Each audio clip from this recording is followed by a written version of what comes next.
लखनऊ का एक रिटायर्ड सरकारी अफसर सुबह सुबह 7 बजे गोल्फ खेलने के लिए जाता है और घर पर उसकी बीवी अकेले रह रही थी।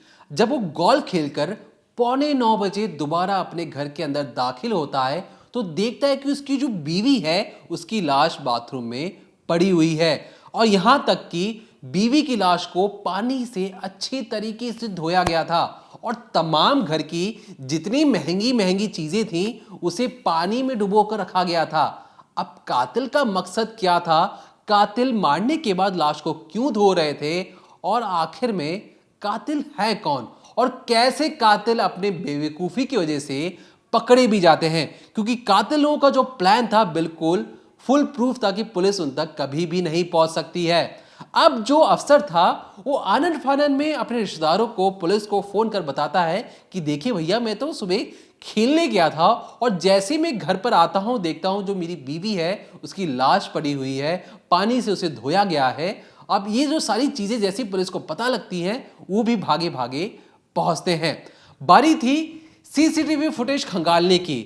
पता लगता है कि जो कातिल हैं वो उन्होंने बड़े शातिर तरीके से जितनी भी रिकॉर्डिंग थी उसे लेकर वो रफू चक्कर हो चुके हैं। यहां तक कि कोई सबूत मिल ही नहीं रहा था। घर में जितने भी तरीके से जो फुटेज थे उन सबको हटा दिया गया था या कहें धो दिया गया था। गहने के जो डब्बे थे उसे पानी में डुबो दिया गया था। लाश पे भी कहीं कोई फिंगरप्रिंट नहीं मिल पा रहा था। अब ऐसे में कातिलों को पकड़ा कैसे जाए? ना ही कोई फिंगरप्रिंट है, ना ही कोई सबूत है, तो आखिर कातिल कौन है? अब क्योंकि जो अफसर की अगर मैं आपको कहानी बता दूं, पीछे की कहानी, तो उसकी जो पहली पत्नी थी उसकी डेथ भी हो चुकी थी और हाल ही में कुछ साल पहले उसने दूसरी महिला से शादी भी की थी। अब घर में 2 बच्चे भी थे। अब कहा यह जा रहा है कि जो दोनों जो बच्चे हैं या जो दोनों लड़के हैं जो अब अपने अपने पैरों पे खड़े भी हो चुके हैं वो अपने पिता से खासा नाराज थे। अब कातिल को घर की हर एक डिटेल पता होना, तो क्या ये घर का कोई भेदी था जिसने आईएएस अफसर की बीवी को मारा? क्योंकि जब सीसीटीवी फुटेज, क्योंकि इस घर की सीसीटीवी फुटेज को तो निकाला गया था, पड़ोसियों की सीसीटीवी फुटेज जब खंगाले गए तो पता लगा कि 2 लड़के जिन्होंने हेलमेट पहना हुआ है वो घंटी बजाते हैं और बिना कोई रोक टोक के वो घर के अंदर दाखिल हो जाते हैं। इसे साफ जाहिर हो रहा था कि घर में जो महिला थी जिसकी हत्या हुई वो कातिलों को जानती थी और इसलिए बिना कोई रोक टोक पूछताछ के उन्हें अंदर आने की इजाजत मिल जाती है। अब इसके बाद मौत का तांडव कैसे रचा जाता है वनिता आपको बताएंगी, लेकिन कैसे उन्होंने अपनी बेवकूफी के चक्कर में पुलिस के हत्थे चढ़ गए। पुलिस के सामने तमाम बड़े बड़े सवाल थे कि आखिर कातिल है कौन और उसे इस घर के बारे में, इस घर की टाइमिंग के बारे में हर चीज इतनी आसानी से कैसे पता लग गई। अब जब हमने इसके बारे में जांच की तो हमारी चौंकाने वाली चीजें पता लगी। तो इसलिए डिकोडिंग क्राइम में जानेंगे कि आखिर कातिल कितने भी शातिर क्यों ना हो वो आखिर पकड़े ही जाते हैं। देखिए, जो पूरी वारदात है लखनऊ के पौष इलाके इंदिरा नगर की है। यहाँ पर रिटायर्ड आईएएस ऑफिसर हैं देवेंद्र दुबे, वो अपनी दूसरी पत्नी मोहिनी दुबे के साथ इस फ्लैट में रहते थे। और तो और उनकी जो पहली पत्नी थी उनकी मौत हो चुकी थी और अपनी रिटायरमेंट से 2 साल पहले इन्होंने मोहिनी से शादी की थी और इसी वजह से जो इनकी पहली पत्नी के बच्चे थे 2, वो इनसे नाराज़ थे और नाराज़गी की वजह से जो इनका एक बड़ा बेटा है वो नोएडा में रहता है और जो दूसरा बेटा है वो लखनऊ में ही अलग किराए का मकान लेकर रहता था। अब इनके पास सिर्फ यही प्रॉपर्टी नहीं है और भी कई सारे जो ज़मीनें हैं, साथ ही साथ फ्लैट भी हैं और इस सिलसिले में इन्होंने हाल ही में अपना गोमती नगर का फ्लैट बेचा था जिसके लिए इन्हें रुपए मिले थे 90 लाख। अब इसी सब को लेकर घर में कुछ परेशानियां भी हुई थी क्योंकि जो देवेंद्र दुबे हैं, जो रिटायर्ड आईएएस ऑफिसर हैं, उनका कहना था कि इस पैसे को कुछ बच्चों में बांट दिया जाता है या इसका इक्वल बंटवारा कर लिया जाता है। लेकिन जो पत्नी मोहिनी दुबे थी वो साफ तौर पर इनकार कर रही थी। उनका यही कहना था कि नहीं, फ्लैट हमने बेचा है, सारे पैसे हमारे पास रहेंगे। अब ऐसे में एक जानकारी और दे दूं कि जो देवेंद्र दुबे के जो सबसे छोटा बेटा है, दूसरा बेटा जो है वो शराब का आदी है और इसीलिए देवेंद्र दुबे उसे खासा पसंद नहीं करते थे और इसीलिए जो मोहिनी भी है वो मना कर रही थी कि नहीं, पैसे हम किसी को नहीं बांटेंगे। अब 25 मई यानी कि शनिवार की सुबह किसी को ये अंदाज़ा नहीं था कि घर में इस तरह का कोई कांड हो जाएगा, इस तरीके की वारदात हो जाएगी। दरअसल अगर इनकी फैमिली की मैं आपको दिनचर्या बताऊं तो सुबह हर रोज़ 7 बजे जो देवेंद्र दुबे हैं वो गोल्फ खेलने जाते हैं। 7:15 और 7 से लेकर 7:15 के बीच इनका दूध वाला आता है और 8 से 8:30 के बीच इनके घर की मेड आती है। रोज़ का इनका ये जो तय रूटीन था, इसी आधार पर, इसी टाइमिंग के हिसाब से ये लोग अपना काम करते थे और इनके घर पर 2 ड्राइवर भी थे जो इनका पर्सनल काम भी कर देते थे और एक जो दुबे जी हैं, जो देवेंद्र दुबे हैं, उनको अक्सर बाहर अगर कहीं जाना होता था तो एक ड्राइवर उन्हें लेकर जाता था। तो अच्छी खासी फैमिली थी। लेकिन शनिवार 25 मई सुबह करीब 7:13 पर 2 लोग इनके घर में दाखिल होते हैं। जैसे ही 7 बजे जो देवेंद्र दुबे हैं वो गोल्फ खेलने जाते हैं, 7:10 के आसपास जो दूध वाला है वो दूध देकर जाता है और इसके बाद 7:13 पर हेलमेट पहने 2 लोग इस घर के अंदर दाखिल होते हैं और जो मोहिनी है वो बड़े आराम से दरवाज़ा खोलती है, जिससे ज़ाहिर होता है कि जो दरवाजे पर सामने लोग खड़े हैं वो इनके जानकार हैं। यहाँ पर एक चीज़ और गौर करने वाली है, जितनी भी हमने जो पूछताछ की या जो इस केस में हमारे पास अपडेट आई है उसमें ये पता लगा है कि मोहिनी कभी भी किसी बाहर वाले के लिए दरवाज़ा नहीं खोलती थी। इनके घर में, इनके फ्लैट पे चैनल वाला गेट लगा था, जिससे ये चैनल वाले गेट के ज़रिए ही जो सामने शख्स खड़ा होता या कोई अगर पड़ोसी भी आता तो उससे बात करती थी। जब तक मोहिनी श्योर नहीं हो जाती थी या किसी को बहुत अच्छे से नहीं जानती थी तब तक वो अपने घर का दरवाज़ा नहीं खोलती थी। और यहाँ तक कि जो इनके घर पे हाउस हेल्प आती थी, जो इनके घर पे काम करने के लिए आती थी, उसको भी ये अपने कमरे में बिना परमिशन के नहीं जाने देती थी। बहुत ज़्यादा स्ट्रिक्ट थी, बहुत ज़्यादा सतर्क थी इन सब चीज़ों को लेकर। लेकिन 25 मई को सुबह 7:13 पर 2 लोग हेलमेट पहनकर इनके घर पर आते हैं। साफ तौर पर जब पुलिस ने सीसीटीवी देखा तो उसमें दिखा है कि बड़े ही आराम से ये जो लोग हैं अंदर आ जाते हैं। पुलिस को कहीं पर भी ऐसे निशान नहीं मिले जिससे साबित हो कि फोर्सफुली कोई इनके घर में घुसा है। साफ तौर पर यह पता लग रहा है कि अंदर वाले ने सामने वालों का वेलकम किया है। बड़े ही आराम से जो 2 लोग हैं वो अंदर दाखिल होते हैं और उस वक्त मोहिनी ने गैस पर दूध चढ़ा रखा था, क्योंकि दूध वाला दूध देकर गया था, उसने दूध चढ़ा रखा था। और जैसे ही वो उन लोग को लेकर अंदर जाती है तभी उन दोनों शख्स में से एक शख्स मोहिनी का गला दबाना शुरू कर देता है। इसमें भागम भाग होता है। एक तरीके से लूटपाट का जो पूरा जो सिनेरियो बनाकर कातिल आए थे वही उसी को अंजाम देने के लिए वो मोहिनी को पकड़ते हैं। मोहिनी भागने की कोशिश करती है और ऐसे में एक लोहे का रॉड मोहिनी के सर पर मार देते हैं, फिर उसका गला दबाते हैं, उसकी हत्या करते हैं। और हत्या कर देने के बाद जो आईएएस ऑफिसर की बीवी हैं उनकी लाश को बाथरूम में ले जाया जाता है। फिर एक कपड़े से उस पूरी लाश को धोया जाता है, क्योंकि जो कातिल थे उन्हें पता था कि जो फिंगरप्रिंट्स हैं, जब वो गला दबा रहे हैं मोहिनी का, तो बड़े ही आराम से फिंगरप्रिंट्स जो हैं वो गले पर आ गए हैं। साथ ही साथ जब मोहिनी भाग दौड़ कर रही है, उनको पीछे धकेल रही है, तब भी उसके हाथ जो हैं वो कहीं उनके हाथ पर टच हुए, उनकी बॉडी पर टच हुए। तो वो जो कातिल है वो ये पूरी तरीके से जानते थे कि पुलिस से कैसे बचना है और कैसे कैसे सबूत मिटाने हैं, और इसीलिए वो एक कपड़ा लेकर बाथरूम के अंदर उसकी पूरी बॉडी को पोंछते हैं।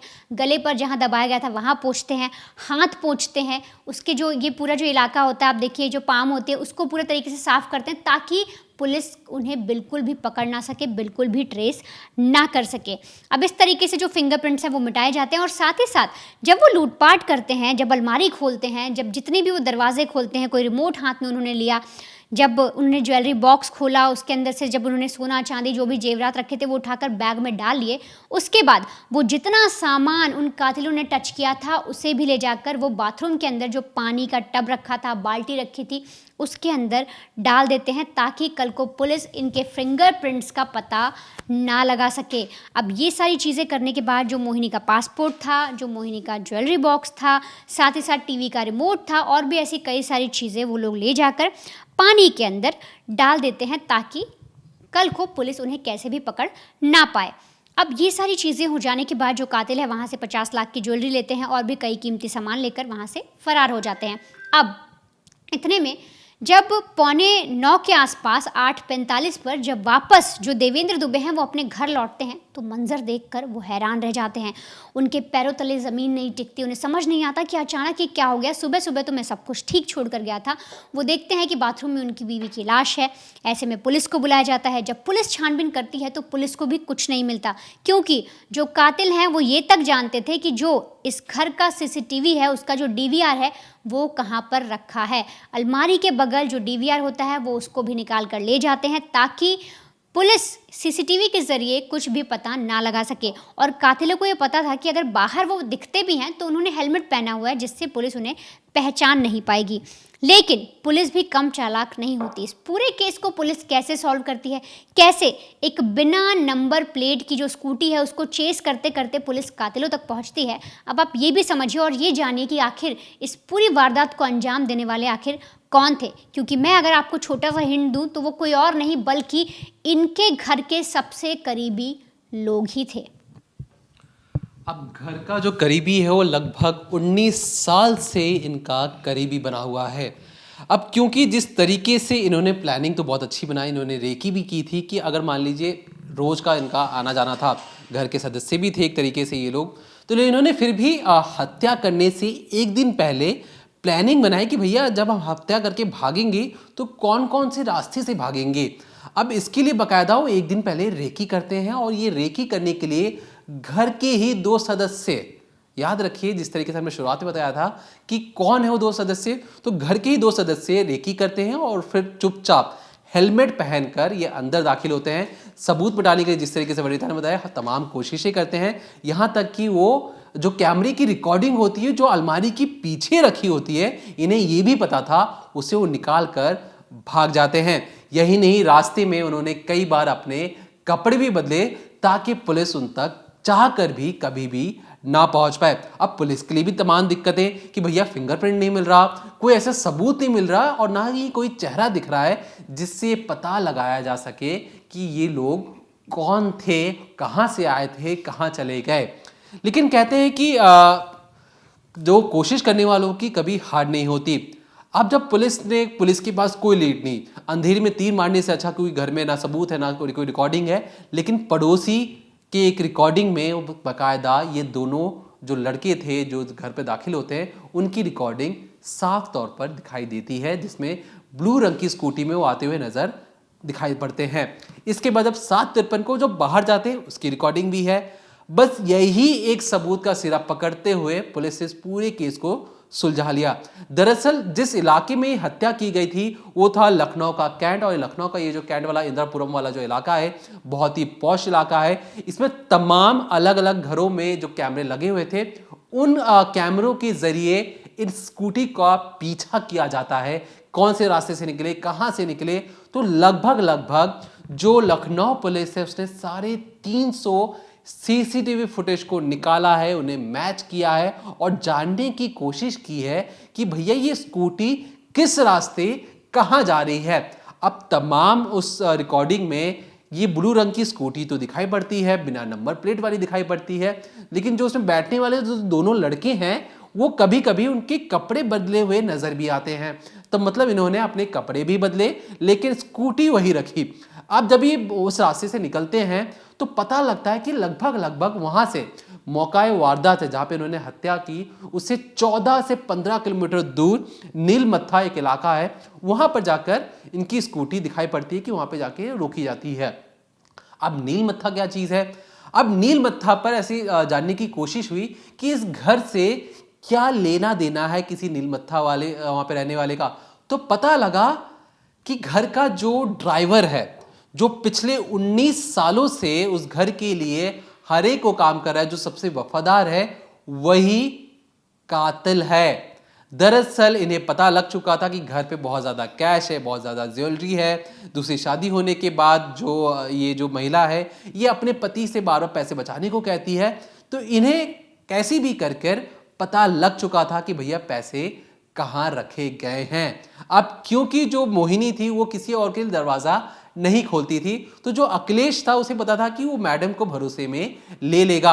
अब यहां याद रखिए एक और ड्राइवर है, घर में 2 ड्राइवर थे। जो सुबह गोल्फ खेलने वाली बात हम जो शुरू में हमने कहा, उसमें भी जो ड्राइवर रवि था वो साहब को लेकर गोल्फ खेलने के लिए निकल पड़ता है, लेकिन रवि भी इस पूरे कांड में शामिल था। वो अब जिस तरीके से गोल्फ खेलने जाता है तुरंत फोन करके बताता है कि मैं घर से निकल चुका हूं, जगह खाली है।